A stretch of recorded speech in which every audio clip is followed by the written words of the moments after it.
Hi hello welcome to you can. എൻ്റെ പേര് പ്രതിഭ. മുന്നത്തെ വീഡിയോയിലൊക്കെ ഞാൻ പറഞ്ഞിട്ടുണ്ട് SSC എക്സാംസിന് ഫോക്കസ് ചെയ്തിട്ടുള്ള ഒരു എഡ്യൂക്കേഷണൽ ചാനലാണ് നമ്മുടെ you can.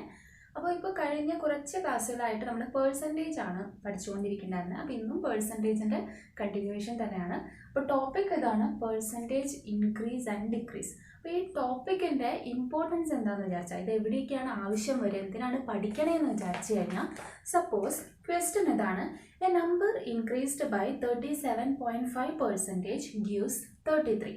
The number is, ആ നമ്പർ കണ്ടുപിടിക്കാനാണ് പറഞ്ഞിരിക്കുന്നത്. അപ്പോൾ എന്താ പറഞ്ഞിരിക്കുന്നത്, ഒരു നമ്പർ ഇൻക്രീസ് ചെയ്തു. എത്ര ഇൻക്രീസ് ചെയ്തു? 37.5% ഇൻക്രീസ് ചെയ്തു. That means increase in percentage അല്ലേ.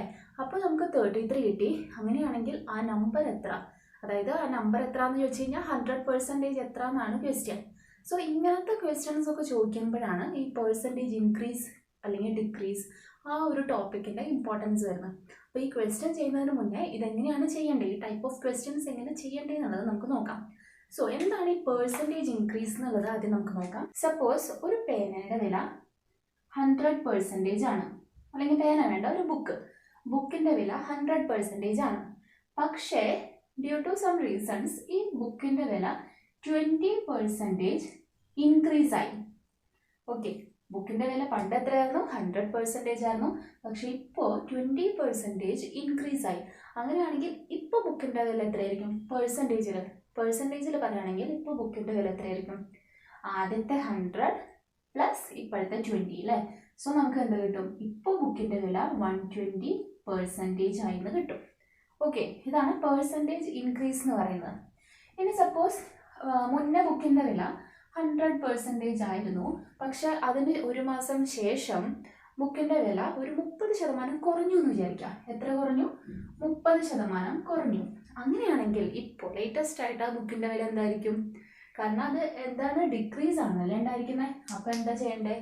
100 മൈനസ് 30 70% ആയിട്ട് കുറഞ്ഞു. അപ്പോൾ ഇപ്പോൾ ബുക്കിൻ്റെ വില എത്രയാണ്? 70% ആണ്. സോ ഇതാണ് പെർസെൻറ്റേജ് ഇൻക്രീസ്, ഈ case percentage decrease. Okay, so ഇനി ഇതൊക്കെ ചെറിയൊരു കാര്യമായിരുന്നു, പക്ഷെ ഒരു വലിയൊരു ക്വസ്റ്റ്യൻ എടുക്കുകയാണ്. അതായത് ഒരു വില്ലേജ്, ആ വില്ലേജിൽ പോപ്പുലേഷൻ എന്ന് പറയുന്നത് 5000 ആണെന്ന് വിചാരിക്കാം. 5000 പേരുണ്ട് ആ വില്ലേജിൽ. ഒരു വർഷം കഴിഞ്ഞപ്പോൾ അവിടെ 20% ആൾക്കാർ കൂടി. അപ്പോൾ നമ്മൾ എങ്ങനെയാണ് ഈ ക്വസ്റ്റ്യൻ ചെയ്യുക? ആഫ്റ്റർ 1 ഇയർ എന്ത് സംഭവിച്ചു? After 1 year 20% population increases. So ആദ്യം എത്ര ഉണ്ടായിരുന്നു? 5000 ഉണ്ടായിരുന്നു. ഒരു വർഷത്തിന് ശേഷം 20% പോപ്പുലേഷൻ ഇൻക്രീസ് ചെയ്തു. ക്വസ്റ്റ്യൻ ഇതാണ്, ഇപ്പോൾ ഒരു വർഷത്തിന് ശേഷം ടോട്ടൽ പോപ്പുലേഷൻ എത്ര എന്നാണ് ക്വസ്റ്റ്യൻ. ഈ കേസിൽ നമ്മൾ എന്ത് ചെയ്യും? ഇങ്ങനെ നോക്കുകയാണെങ്കിൽ 5000 മുന്നേ ഉണ്ടായിരുന്നു, ഇപ്പോൾ 20% ഇൻക്രീസ് ആയി. മീൻസ് ഈ 5000 എന്ന് പറയുന്നത് 100% അല്ലേ. 100%ൻ്റെ ഒപ്പം 20% ആഡ് ആയിട്ടുണ്ട്. അതായത് 5000ൻ്റെ 120% എത്ര എന്നാണ് ക്വസ്റ്റ്യൻ. 5000 എന്ന് പറയുന്നത് 100%, നമുക്ക് കണ്ടുപിടിക്കേണ്ടത് 5000ൻ്റെ 120% എത്ര. അങ്ങനെയാണെങ്കിൽ എത്രയായിരിക്കും 5000ൻ്റെ 120% എന്ന് പറയുന്നത്? അവിടെയാണ് മൾട്ടിപ്ലിക്കേഷൻ ഫാക്ടർ വരുന്നത്. അതായത് എന്തുകൊണ്ട് മൾട്ടിപ്ലൈ ചെയ്യണം എന്നുള്ളത്. ഇങ്ങനെ പെർസെൻറ്റേജ് ഇൻക്രീസ് ആവുമ്പോൾ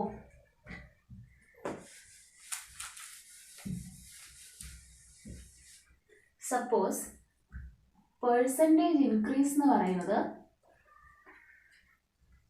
അല്ലെങ്കിൽ പെർസെൻറ്റേജ് ചേഞ്ച് എന്ന് പറയുന്നത് 20% ഇൻക്രീസ് ആണെന്ന് വിചാരിക്കാം.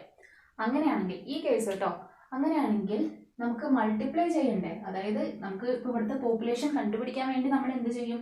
5000ൻ്റെ 120% കണ്ടുപിടിക്കുകയാണെങ്കിൽ നമ്മൾ എന്ത് ചെയ്യും? 5000 ഇൻറ്റു 120/100 ചെയ്യും അല്ലേ. കാരണം 5000 എന്ന് പറയുന്നത് 100%ആണ്. 5000ൻ്റെ 120% കണ്ടുപിടിക്കാൻ എന്ത് ചെയ്യണം? 5000 ഇൻറ്റു 120/100. അതാണ് ഇവിടുത്തെ മൾട്ടിപ്ലിക്കേഷൻ ഫാക്ടർ എന്ന് പറയുന്നത്.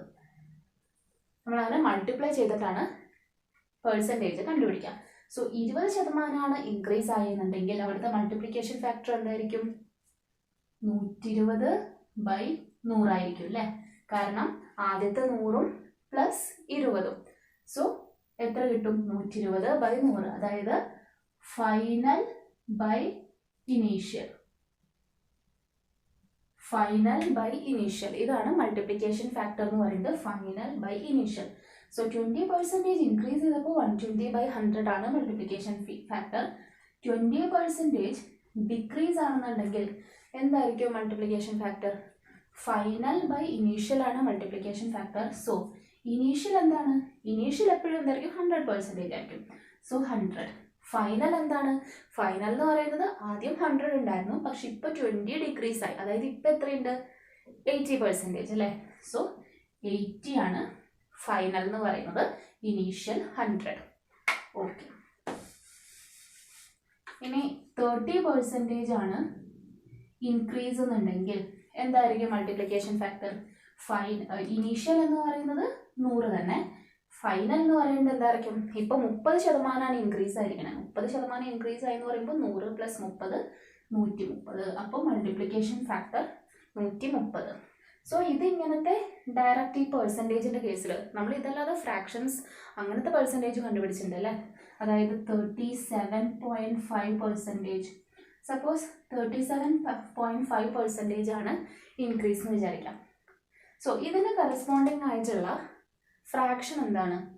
37.5ന് കറസ്പോണ്ടിങ് ആയിട്ടുള്ള ഫ്രാക്ഷൻ എന്ന് പറയുന്നത് 3/8 ആണ്. So again final divided by initial ആണ്. സോ ഇവിടെ ഇനീഷ്യൽ 100 ആണെങ്കിൽ ഇങ്ങനത്തെ കേസിൽ ഇനീഷ്യൽ എത്രയാണ്? ആദ്യം പറഞ്ഞിട്ടുണ്ട് നമ്മൾ പെർസെൻറ്റേജിൽ ഒരു നമ്പർ എത്രയായിരിക്കും? കംപ്ലീറ്റ് ആയിട്ട് 100% ആയിരിക്കും. പക്ഷെ ഫ്രാക്ഷനിൽ അത് എത്രയായിരിക്കും? 1 ആയിരിക്കും അല്ലേ? ഞാൻ മുന്നത്തെ ക്ലാസ്സിൽ പറഞ്ഞിട്ടുണ്ട് ഫ്രാക്ഷനിൽ ഒരു നമ്പർ എന്ന് പറയുന്നത് കംപ്ലീറ്റ് ആയിട്ട് 1 ആയിരിക്കും. സോ ഇവിടെ ഇനീഷ്യൽ എന്ന് പറയുന്നത് 1 ആണ്. ആൻഡ് ഫൈനൽ എന്തായിരിക്കും? ഫൈനൽ എന്ന് പറയുന്നത് ആദ്യം ഉണ്ടായിരുന്നത് പ്ലസ് എത്ര ഇൻക്രീസ് ആയിരുന്നു? സോ ആദ്യം 1 ഉണ്ടായിരുന്നു, പ്ലസ് എത്ര കൂടി? 3/8 കൂടി. അതായത് 1 + 3/8 ഡിവൈഡഡ് ബൈ 1. ഡിവൈഡഡ് ബൈ 1 പിന്നെ ഇനി നോക്കേണ്ട ആവശ്യമില്ലല്ലോ. സോ ഇത് എന്ത് വരും? 1 + 3/8 എന്ന് പറയുന്നത് 11/8 ആണ് ഇവിടുത്തെ മൾട്ടിപ്ലിക്കേഷൻ ഫാക്ടർ എന്ന് പറയുന്നത്. സോ ഇതെങ്ങനെയാണ് വന്നതെന്ന് മനസ്സിലായില്ലേ? ഇവിടെ 130 എങ്ങനെയായിരുന്നു എഴുതിയത്? 100 + 30. ഇവിടെ 100ന് പകരം 1 ആണ്. അപ്പോൾ 1 + 3/8 അങ്ങനെ 11/8 വന്നു. 12.5% ഡിക്രീസ് ആണെന്ന് വിചാരിക്കാം. 12.5% ഡിക്രീസ് ആണ്. അപ്പോൾ അവിടുത്തെ മൾട്ടിപ്ലിക്കേഷൻ ഫാക്ടർ എന്തായിരിക്കും? ഇനീഷ്യൽ എന്ന് പറയുന്നത് 1 തന്നെ, പക്ഷെ ഫൈനൽ എന്തായിരിക്കും? ആദ്യം 1 ഉണ്ടായിരുന്നു, ഇപ്പോൾ 12.5% ഡിക്രീസ് ആയി. 12.5 എന്ന് പറയുന്നത് 1/8. സോ 1 - 1/8 അതായത് എത്രയാണ്? 7/8 ആണ്. അപ്പോൾ മൾട്ടിപ്ലിക്കേഷൻ ഫാക്ടറിന് വരും. സോ പെർസെൻറ്റേജ് ചേഞ്ചും മൾട്ടിപ്ലിക്കേഷൻ ഫാക്ടറും നമ്മളുടെ ഏകദേശം ഐഡിയ കിട്ടിയെന്ന് വിചാരിക്കുന്നു. ഇനി ക്വസ്റ്റ്യൻസ് ചെയ്യുമ്പോൾ കുറച്ചുകൂടി ക്ലിയർ ആവും. നമുക്ക് വേഗം ക്വസ്റ്റ്യൻസ് ചെയ്യാം. അപ്പോൾ ഈ ക്ലാസ്സിന് മുന്നേ ഞാൻ പറഞ്ഞൊരു ക്വസ്റ്റ്യൻ ഇല്ലേ, ആ ക്വസ്റ്റ്യൻ ആണ് കേട്ടോ ഇപ്പോൾ ചെയ്യാൻ പോകുന്നത്. A number increased by 37.5% gives 33. Then the number is, ഒരു നമ്പർ 37.5% ഇൻക്രീസ് ആയപ്പോൾ 33 ആയി.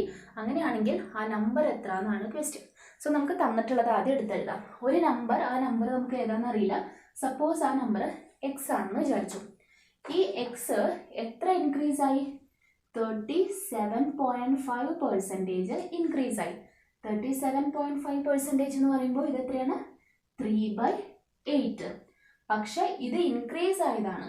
സോ ആദ്യം 1 ഉണ്ടായിരുന്നു, ഇപ്പോൾ 3/8 കൂടി. സോ ഇത് എത്ര വരും? 1 + 3/8 എന്ന് പറയുന്നത് 11/8 ആണ്. അപ്പോൾ പെർസെൻറ്റേജ് ചേഞ്ചും കറസ്പോണ്ടിങ് മൾട്ടിപ്ലിക്കേഷൻ ഫാക്ടറും ആണ് നമ്മൾ പഠിച്ചത്. അപ്പോൾ അങ്ങനെ പെർസെൻറ്റേജ് ഇൻക്രീസ് ആവുന്നുണ്ട് അല്ലെങ്കിൽ ഡിക്രീസ് ആവുന്നുണ്ടെങ്കിൽ നമ്മൾ എന്ത് ചെയ്താൽ മതി? കറസ്പോണ്ടിങ് മൾട്ടിപ്ലിക്കേഷൻ ഫാക്ടർ വെച്ച് മൾട്ടിപ്ലൈ ചെയ്താൽ മതി. സോ ഇവിടെ ആ നമ്പർ ഇൻറ്റു നമുക്ക് എന്താ കിട്ടിയ ഇവിടുത്തെ മൾട്ടിപ്ലിക്കേഷൻ ഫാക്ടർ എന്താണ്? 11/8 വിച്ച് ഇസ് ഈക്വൽ ടു എത്രയാണെന്ന് ക്വസ്റ്റ്യനിൽ തന്നിരിക്കുന്നത്? ഈ നമ്പർ 37.5% ഇൻക്രീസ് ആയപ്പോൾ നമുക്ക് കിട്ടിയ നമ്പർ എന്ന് പറയുന്നത് 33 ആണ്. നമ്മളോട് ചോദിച്ചിരിക്കുന്നത് ഈ നമ്പർ എത്ര എന്നാണ്. സോ എന്തായിരിക്കും നമ്പർ എന്ന് പറയുന്നത്? X is equal to 33 × 8/11. ഈ 11/8 അങ്ങോട്ട് പോകുമ്പോൾ റെസിപ്രോക്കൽ എടുക്കണം അല്ലേ? സോ 8/11. സോ 11 ക്യാൻസൽ ചെയ്തപ്പോൾ 3. അപ്പോൾ 3 × 8 24. അപ്പോൾ 24 ആണ് ആ നമ്പർ എന്ന് കിട്ടി. Next question, The number of colleges in a town increases by 5% annually. അപ്പോൾ ഒരു ടൗണിലുള്ള കോളേജസിൻ്റെ എണ്ണം എന്ന് പറയുന്നത് ഓരോ വർഷവും 5% വെച്ച് ഇൻക്രീസ് ആയിക്കൊണ്ടിരിക്കുകയാണ്. ഇഫ് ഇറ്റ് ഈസ് 15,435 ഉണ്ടാവും. ഇപ്പം എത്രയാണ് ടോട്ടൽ കോളേജിൻ്റെ എണ്ണം എന്ന് പറയുന്നത്? 15,435 ഉണ്ട്. അങ്ങനെയാണെങ്കിൽ 2 വർഷം മുന്നത്തെ കോളേജിൻ്റെ എണ്ണം എത്രയായിരുന്നു എന്നാണ് ചോദിച്ചിരിക്കുന്നത്. സോ ഓരോ വർഷവും എത്ര ഇൻക്രീസ് ആവുകയാണ്? 5% ഇൻക്രീസ് ആവുകയാണ്. അതിൻ്റെ അടുത്ത വർഷം 5% ഇൻക്രീസ് ആവുകയാണ്. അങ്ങനെ എല്ലാ വർഷവും 5% ഇൻക്രീസ് ആയി പോവുകയാണ്. പക്ഷേ ഇപ്പോൾ എത്രയുണ്ട്? ഇപ്പോൾ ടോട്ടൽ നമ്പർ ഓഫ് കോളേജ് എന്ന് പറയുന്നത് 15,435 അങ്ങനെയാണെന്നുണ്ടെങ്കിൽ ക്വസ്റ്റ്യൻ എന്താണ്? 2 വർഷം മുന്നേ, അതായത് ഇതായിരിക്കില്ലേ ഫസ്റ്റ് ഇയർ ആൻഡ് ഇതായിരിക്കും സെക്കൻഡ് ഇയർ എന്ന് പറയുന്നത്. സോ 2 വർഷം മുന്നേ കോളേജിൻ്റെ എണ്ണം എത്രയായിരുന്നാണ് ചോദിച്ചിരിക്കുന്നത്. അപ്പോൾ നമ്മളെന്ത് ചെയ്യും? നമ്മുടെ കയ്യിൽ അവസാനത്തെ റിസൾട്ടാണുള്ളത്. നമുക്ക് കണ്ടുപിടിക്കേണ്ടത് ഇതാണ്. അപ്പോൾ ഇത് നമുക്കറിയില്ല. Number of colleges suppose X ആണെന്ന് വിചാരിക്കും. എക്സ് ഇൻറ്റു എന്തുണ്ടായി? ഇത് ആദ്യത്തെ വർഷം എത്ര ഇൻക്രീസ് ആയി? 5% ഇൻക്രീസ് ആയി. അതായത് 5% ഇൻക്രീസ് ആയി എന്ന് പറയുമ്പോൾ എത്ര? 105 അല്ലേ? 105/100.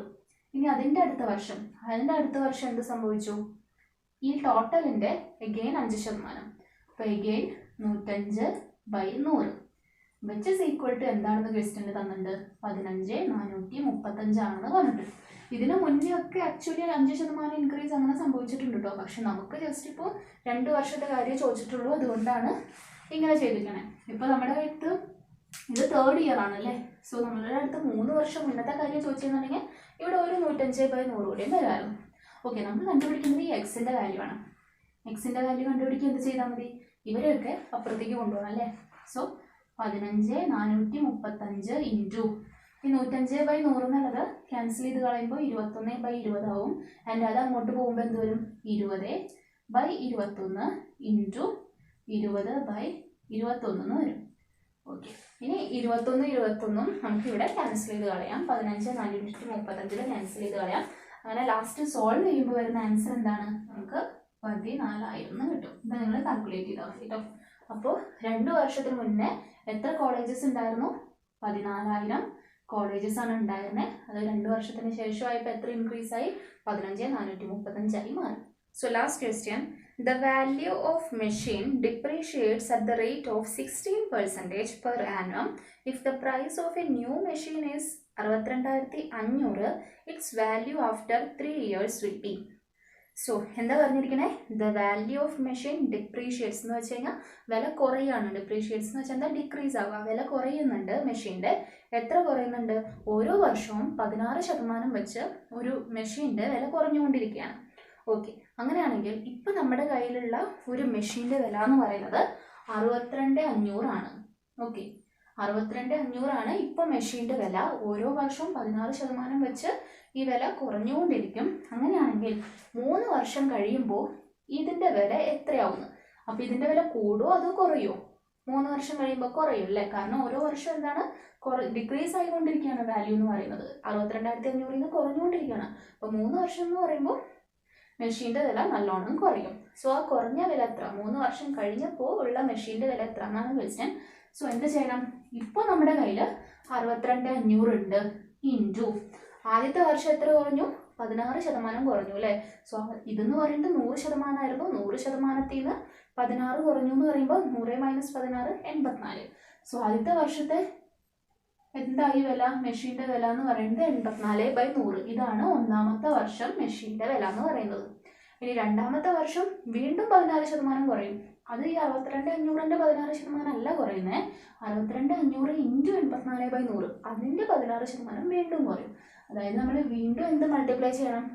84/100 മൾട്ടിപ്ലൈ ചെയ്യണം. ഇനി തേർഡ് ഇയർ വീണ്ടും 16% കുറയുന്നുണ്ട്. അതായത് വീണ്ടും 84/100 കൊണ്ട് മൾട്ടിപ്ലൈ ചെയ്തു. അപ്പോൾ ഇതായിരിക്കും 3 വർഷം കഴിയുമ്പോഴുള്ള മെഷീൻ്റെ വില എന്ന് പറയുന്നത്. ഇനി നമുക്ക് ജസ്റ്റ് കാൽക്കുലേറ്റ് ചെയ്താൽ മതി. 4 രണ്ട് സൈഡിലും ക്യാൻസൽ ചെയ്യുകയാണെങ്കിൽ ഇവിടെ 4 ക്യാൻസൽ ചെയ്താൽ 25 വരും. ഇവിടെ 4 ക്യാൻസൽ ചെയ്താൽ 21 വരും. അതായത് 62,500 into 21/25 into 21/25 into 21/25. So 25 into 25 എന്താണ്? 625. സോ 625 ക്യാൻസൽ ആയി കഴിഞ്ഞാൽ പിന്നെ ഇവിടെ എന്തുണ്ട്? 100 ഉണ്ട്. 25 ഇൻറ്റു 4 100. സോ എന്ത് വരും? 4 ഇൻറ്റു 21 ക്യൂബ് എന്ന് വരും. 21 ക്യൂബ് എത്രയായിരിക്കും? 21 ക്യൂബ് ഒക്കെ എത്രയാണെന്ന് കാണാതെ പഠിച്ചു വയ്ക്കണം കേട്ടോ. 21 ക്യൂബ് എത്രയാണ്? 9261. ഇതാണ് 21ന്റെ ക്യൂബ്. സോ ഇത് സോൾവ് ചെയ്യുമ്പോൾ നമുക്ക് കിട്ടും 370/44. സോ 62,500 ഉണ്ടായിരുന്ന മെഷീൻ 3 വർഷം കഴിഞ്ഞപ്പോൾ എത്രയായിട്ട് കുറഞ്ഞു? ആ മെഷീൻ്റെ വില എന്ന് പറയുന്നത് 37,044 ആയി മാറി. സോ ഇന്നത്തെ ക്ലാസ് ഇത്രയേ ഉള്ളൂ. അപ്പോൾ ഇതുപോലത്തെ ക്വസ്റ്റ്യൻസ് നമുക്ക് അടുത്ത ക്ലാസ്സിലും കുറച്ചുകൂടി ചെയ്യാം. എന്നാലാണ് ഇതൊന്ന് ഇത്ര ഈസി ആവുള്ളൂ. അപ്പോൾ അടുത്ത ക്ലാസ്സിലും നമുക്ക് ഇത് സെയിം ടോപ്പിക് തന്നെ കണ്ടിന്യൂ ചെയ്യാം. അപ്പോൾ ഇന്നത്തെ ക്ലാസ് എല്ലാവർക്കും ഇഷ്ടപ്പെട്ടിട്ടുണ്ടെന്ന് വിചാരിക്കണം. ഇഷ്ടപ്പെട്ടു എന്നുണ്ടെങ്കിൽ നിങ്ങളൊന്ന് മാക്സിമം സപ്പോർട്ട് ചെയ്യുക, ഷെയർ ചെയ്യുക.